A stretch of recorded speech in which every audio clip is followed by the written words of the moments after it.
Pranam bachcho. Today we are going to start our history section, chapter 5, India's heritage of science and technology. Clear?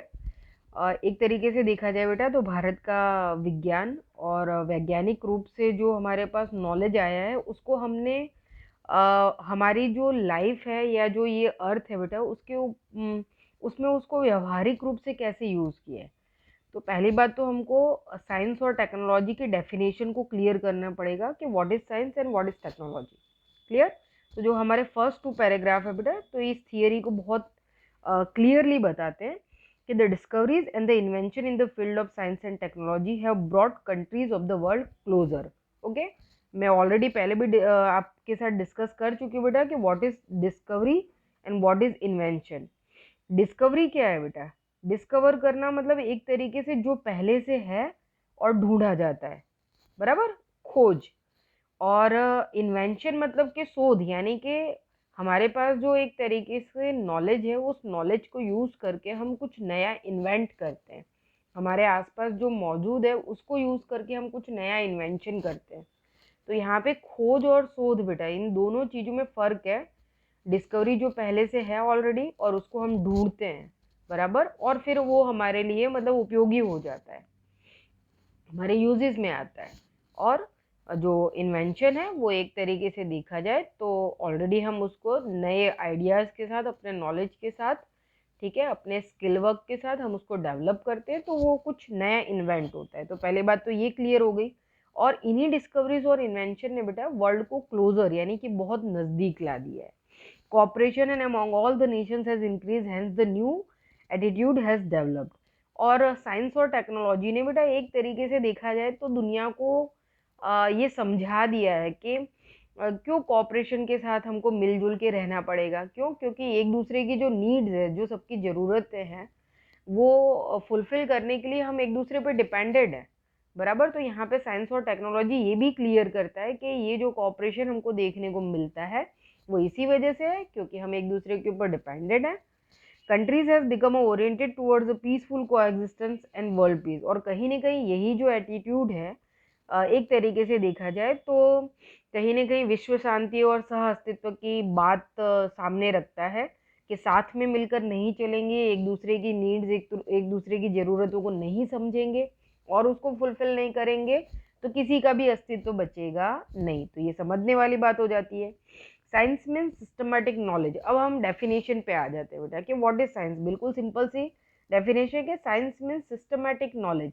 एक तरीके से बेटा systematically जो arrange किया हुआ हमारा नॉलेज है, यानी कि व्यवस्थित जो ज्ञान है बेटा उसको हम विज्ञान कहते हैं, बराबर, यानी कि साइंस। और technology means the practical utility of systematic knowledge, यानी कि हमारा जो विज्ञान है यानी कि जो सिस्टमेटिक नॉलेज है उसकी प्रैक्टिकल यूटिलिटी, यानी कि एक तरीके से देखा जाए बेटा तो व्यावहारिक रूप से, यानी कि नॉलेज तो है लेकिन अगर प्रैक्टिकली हम उसको यूज ही नहीं कर पाते, वो हमारे लिए यूजेबल नहीं है, हमारे किसी उपयोग में नहीं आ रहा है, तो उस नॉलेज का कोई मतलब नहीं है। तो यहाँ पर टेक्नोलॉजी का मतलब हो जाता है कि अपने नॉलेज को एक व्यवहारिक ज्ञान के रूप में दुनिया के सामने रखना जो लोगों की ज़रूरतों को पूरा करे, बराबर, उनकी प्रॉब्लम्स का सॉल्यूशन लाए। तो यहाँ पे सिस्टमेटिक यूटिलिटी की बात होती है कि the practical utility of systematic knowledge. एक तरीके से देखा जाए तो उस तरीके की व्यवहारिक उपयोगिता विज्ञान की जो कहीं ना कहीं हमारी सभी तरीके की नीड्स को फुलफिल करती है, हमारी सभी तरीके की प्रॉब्लम्स का सॉल्यूशन लाती है। तो यहाँ पे साइंस और टेक्नोलॉजी की डेफिनेशन क्लियर होती है बेटा, और इसको अंडरलाइन करके रखना। कभी आपको वन वर्ड आंसर में या सिंपली आपको वन मार्क के क्वेश्चन आंसर में पूछे जाएगा बेटा कि what is science and what is technology, then science means systematic knowledge and technology means the practical utility of systematic knowledge. Science and technology in spite of being two different words they are linked to each other. Okay, ये हैं तो दोनों शब्द अलग अलग बेटा लेकिन ये एक दूसरे के साथ जुड़े हुए हैं क्योंकि साइंस के बिना टेक्नोलॉजी पॉसिबल नहीं है। और साइंस तब तक एक तरीके से प्रैक्टिकली मतलब मैनर में हमको दिखाई नहीं देगा जब तक हम उसको प्रॉपर सिस्टमेटिक वे में यूज़ नहीं कर पाएंगे, हम टेक्नोलॉजी नहीं उसके डेवलप कर पाएंगे। ओके, है ना। कई बार मैंने आपको लियोनार्डो दा विंची का एग्जांपल दिया है कि भाई एक वो भी टाइम पीरियड था 500 ईयर्स अगो पहले, जब उन्होंने पता नहीं कितने एयरक्राफ्ट्स और हेलीकॉप्टर्स, इनके डिजाइन जो है बेटा ऑन पेपर उन्होंने सब कुछ थियोरेटिकल सब कुछ प्रिपेयर कर दिया था, लेकिन उस टाइम पीरियड में 500 ईयर्स अगो पहले उनके पास उस तरीके के इक्विपमेंट टूल्स नहीं थे कि वो उन चीज़ों को प्रैक्टिकली बना पाए। तो यहाँ पे साइंस तो था लेकिन टेक्नोलॉजी नहीं थी, बराबर। तो ये समझने वाली बात हो जाती है। अब आगे बढ़ते हैं कि heritage of ancient India in the field of science and technology. अब हम भारत के उस प्राचीन विरासत की बात करते हैं बेटा, जहाँ पे हमको विज्ञान और टेक्नोलॉजी का, एक तरीके से साइंस और टेक्नोलॉजी का बहुत ही अच्छा समन्वय और वो दिखाई देता है। द ग्रेट सैगास of our ancient India have gifted invaluable heritage of science to the world. They have made outstanding contribution in the field of metallurgy, chemistry, science of medicine, surgery, mathematics, astronomy, astrology, Vastushastra and physics. इस chapter में जितने भी subjects हैं वो सारे titles इस paragraph में दिए हैं बेटा। हमारे जो सैगाज है, हमारे जो ऋषि मुनि थे बेटा, उनके पास एक तरीके से साइंस का बेटा मतलब एक तरीके से जो हमको विरासत में ये देकर गए ना, एक तरीके का गिफ्ट देकर गए हैं, वो अमूल्य विरासत जो उन्होंने हमको दी और हमने उसको दुनिया तक पहुंचाया। नो डाउट मेरा ऐसा मानना है कि शायद पूरी तरीके से हम इसमें कामयाब नहीं हो पाए, इसीलिए आज भी हमको बहुत सारी चीज़ें प्रूव हम नहीं कर पाते हैं कि हजारों साल पहले का भारत का साइंस कैसा था। ठीक है, भारत कितना आगे था दुनिया से। लेकिन नो डाउट धीरे धीरे दुनिया में लोग उन चीज़ों को जब पढ़ते हैं तो उनको समझ में आता है कि जिस समय दुनिया का बाकी का हिस्सा जो है इन चीज़ों से बिल्कुल अनजान था, वो पता नहीं कौन से एरा में जी रहा था, उस समय जो है हमारे इंडिया के अंदर, हमारे भारत के अंदर बेटा ये सारे सब्जेक्ट्स हैं, इनके ऊपर कितना काम हो रहा था और जो नॉलेज था बेटा वो किस लेवल का था। It is a matter of the great pride for us. India has contributed not only in the field of literature, art, religion, education and philosophy, but also it has made the immense contribution in the field of science and technology. बराबर, यहाँ पे हमको देखने को मिलता है बेटा कि सिर्फ भारत लिटरेचर यानी कि साहित्य की बात आ जाती है बेटा, लिटरेचर की बात आ जाती है, एजुकेशन, फिलोसॉफी, बराबर, आध्यात्मिक ज्ञान से भी इन चीज़ों में नहीं बेटा, साइंटिफिक मैनर में, मैथमेटिक्स में, ठीक है, हमारा फिजिक्स, हमारी एस्ट्रोनॉमी, एस्ट्रोलॉजी, एक तरीके से हमारा ज्योतिष शास्त्र है बेटा, हमारा खगोल शास्त्र है, ये सारी चीज़ें जो है किस लेवल तक थी। ठीक है ना, भौतिक शास्त्र की बात करें, ये सारे बड़े, हिंदी के भी बड़े भारी भरकम वर्ड हैं, वैसे इंग्लिश के भी हैं, हालांकि इंग्लिश के वर्ड से हम ज़्यादा जो है एक तरीके से देखा जाए तो जानकार होते हैं, क्योंकि हिंदी के ये हार्ड वर्ड्स हमें जल्दी समझ में नहीं आते। खगोल शास्त्र की बात हो जाती है, भौतिक शास्त्र की बात आ जाती है बेटा, तो ये सब समझने वाली चीज़ें, ज्योतिष शास्त्र आ जाता है। तो हम देख सकते हैं बेटा कि सेलेस्टियल बॉडी की बात हो, यूनिवर्सल साइंस की बात हो बेटा, प्लैनेट के मूवमेंट्स की बात हो, तो ये सारी चीज़ें हम आगे जाके इसी चैप्टर में पढ़ने वाले हैं कि क्यों किस कैसे उस तरीके से हमारे सैगास जो हैं उन्होंने इस नॉलेज को डेवलप किया था जिसको आज तक कोई भी रॉन्ग प्रूव नहीं कर पाया है। ये भी बहुत बड़ी कामयाबी है। Modern age researches have proved the India has scientific attitude along with the religious outlook. बराबर, आज के समय में बेटा इस मॉडर्न एज में भी हमको जो पाश्चात्य देश है बेटा उसकी मोस्ट ऑफ द जो साइंटिफिक और ये टेक्निकल जो सब तरह के इन्वेंशंस है बेटा, उसके कंपैरिजन में अगर हम हमारे प्राचीन भारत के विज्ञान को अगर देखें तो उन सभी जगह पे उन पॉइंट ऑफ व्यू को उसको बेस बनाकर यूज़ किया गया है।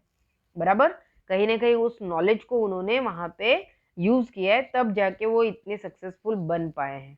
ओके, तो ये चीज़ भी दुनिया झुठला नहीं सकती है। ओके, अब आके वन बाय अब हम सब्जेक्ट्स पे आ जाते हैं बेटा। सबसे फर्स्ट हम देखेंगे मेटलर्जी। ओके, अभी के तो ब्लूप्रिंट के हिसाब से बेटा नो डाउट ये चैप्टर कंप्लीटली डिटेल्ड क्वेश्चन में कंपलसरी इसका एक क्वेश्चन आता है, लेकिन इस साल क्या है बेटा कि कुछ ओमिटेड चैप्टर्स की वजह से ब्लूप्रिंट का प्रॉपर हमको कोई आइडिया नहीं है, तो इस चैप्टर में से हर तरीके के क्वेश्चन आ सकते हैं। 2 मार्क्स में भी आएगा, 3 मार्क्स में भी आएगा, 4 मार्क्स में भी आएगा, और ये चैप्टर की कोई भी लाइन आपको छोड़नी नहीं है। मोस्ट आईएमपी चैप्टर है, कंपलसरी आपको 6 to 7 मार्क का प्रोपोर्शन इसी चैप्टर का आना है, तो आपको लर्न कर डालना है। ओके, मेटलर्जी की शॉर्ट नोट्स हमेशा आज से 4 years अगो पहले का जो ब्लूप्रिंट था ना उसमें 2 मार्क्स में ये शॉर्ट नोट हर दूसरे साल पूछी जाती थी, तो इसको प्रॉपरली आप लर्न कर लेंगे बेटा। एक तरीके से देखा जाए तो मेटलर्जी मतलब एक तरीके से बेटा धातु विद्या है ना, आपने कई बार हिंदी शब्द सुना होगा कि भाई ये चीज़ इस धातु की बनी हुई है, इसमें ये धातु यूज हुआ है, तो वो एक तरीके के मेटलिक फॉर्म्स बेटा जो अलग अलग तरीके से यूजेबल होते हैं। अब देखो मेटलर्जी की बात करते हैं कि since ancient age the people of India use the metallurgy in their practical life. Ancient India made the extraordinary progress in the field of metallurgy. A metallic idols, female dancer discovered from the Indus Valley civilization is an exemplary achievement of ancient India। एक तरीके से देखा जाए बेटा तो भारत में बहुत ही प्राचीन काल के समय से जो है मेटलर्जी का यूज होता रहा है, धातु विद्या का उपयोग हमारे व्यावहारिक जीवन में होता रहा है बेटा। और मोहनजोदड़ो और इंडस वैली सिविलाइजेशन में हमने देखा कि सिंधुकालीन संस्कृति में वो नृत्य की एक डांसर थी बेटा जिसका स्टैचू कितने समय से पानी में डूबा रहा होगा और उसके बाद कितने हजारों साल तक वो मिट्टी में दफन था, लेकिन उसके बाद भी वो खराब नहीं हुआ। तो कितना प्योर और कितना बेटर क्वालिटी का वो मेटल रहा होगा कि उस डांसर का स्टैचू इतने हजारों साल भी खराब नहीं हुआ। तो हम समझ सकते हैं कि हमारे पास मेटलर्जी का जो नॉलेज था, जो साइंस था बेटा, वो किस लेवल का रहा होगा कि हमने इतने बेस्ट मेटलिक मतलब चीज़ों को बनाया था। Later the statues of Buddha belonging to the Kushan period have been found at Taxila. फिर उसके अलावा बेटा एक एग्जाम्पल और है कि भगवान बुद्ध की प्रतिमा जो तक्षशिला में देखा जाए तो बहुत सालों पहले मतलब फाउंड हुई थी कुषाण पीरियड के टाइम पे। In south India during the Chola period numerous metal idols were made. और चोला डायनेस्टी के टाइम पे भी बहुत सारे ऐसे आइडॉल्स थे बेटा, मूर्तियां थी जो एक तरीके से देखा जाए तो मेटलिक स्टेच्यूज थे जिनको बनाया गया और जो आज भी एक तरीके से म्यूजियम्स में रखे हुए हैं और बेस्ट एग्जाम्पल मेटलिक उसके माने जाते हैं। द स्टैच्यू ऑफ नटराज, ठीक है, शिव जी का जो नटराज के फॉर्म का स्टैच्यू है बेटा, हम सभी इस बात से उस बहुत ही वेल नोन स्टेच्यू है ना, लगभग ज़्यादातर म्यूजिक आर्ट और डांसिंग से जो लोग लगाव रखते हैं उनके घर में हमेशा नटराज का स्टैच्यू होता है। A masterpiece in sculpture is famous all over the world. It is preserved in a museum at Chennai. Another well known metal idol like a Ram the archer. ठीक है बेटा, इसके अलावा नटराज के स्टैच्यू अलावा भगवान राम की बेटा एक तरीके से मतलब धनुष ताने हुए एक आर्चर के रूप में उनकी प्रतिमा जो है मेटलिक फॉर्म में बनाई गई है और ये सभी स्टैच्यूज चेन्नई के म्यूजियम में रखे गए हैं। Then the artistic statue of god and goddesses, birds, animals and the battle nutcrackers are considered to be the best example of metallic art. All of them have important place in the history of India। बराबर। उसके अलावा बेटा बहुत सारे देवी देवताओं की, God और goddesses की मेटलिक स्टैच्यूज है, बर्ड्स हैं, एनिमल्स के स्टैच्यूज हैं, आइडॉल्स हैं। और उसके साथ साथ बेटा नट कटर्स है ना, आपने नट कटर्स देखे होंगे, छोटा सा वो सुपारी काटने का आपने देखा होगा। आपके पुराने समय में तो लोगों के घर में हमेशा वो पान वगैरह बनाने का रिवाज होता था, तो छोटा सा डब्बा रहता था तांबे पीतल का और उसमें सारी चीज़ें होती थी, पान का बॉक्स होता था, नट क्रटर होता था, है ना। आपने सुपारी काटते हुए कुछ लोगों को देखा होगा। तो तांबे या पीतल का कुछ इस तरीके का होता है, अब तो लोहे का भी होता है। तो वो नट कटर्स जो उस समय मेटलिक फॉर्म से बनाए जाते थे और लगभग सभी घरों में होते थे, क्योंकि पुराने समय में बेटा ये सुपारी और पान ये चीज़ों का जो है उपयोग लोग ज़्यादा करते थे। All of them have important place in the history of India. बराबर। और इन सभी चीज़ों का बेटा भारत के इतिहास में एक तरीके से देखा जाए तो काफ़ी मतलब इम्पोर्टेंट रहा है। लगभग 11th सेंचुरी के आसपास हम देखें बेटा, वहाँ से लेके 10th सेंचुरी 11th सेंचुरी में मतलब मेटलिक एज के रूप में हम उसको देख सकते हैं। उस समय बेस्ट क्वालिटी ऑफ इसके जो एग्जाम्पल्स हैं ये चीज़ें हमको उस टाइम पीरियड में हमको फाउंड होती है। ओके, तो मेटलर्जी तक हमने पार्ट 1 में देखा। पार्ट 2 में हम केमिकल, ठीक है, रसायन विद्या के बारे में बेटा, केमिस्ट्री के बारे में देखेंगे। एक एक टॉपिक लेंगे बेटा पार्ट के हिसाब से, तो क्या है आपको पढ़ने में और समझने में आसानी रहेगी। तो और सारे टॉपिक्स ऐसे हैं तो पार्ट में आराम से जो है हो जाएंगे। ओके, तो पार्ट 2 में हम केमिस्ट्री के बारे में देखेंगे। Thank you.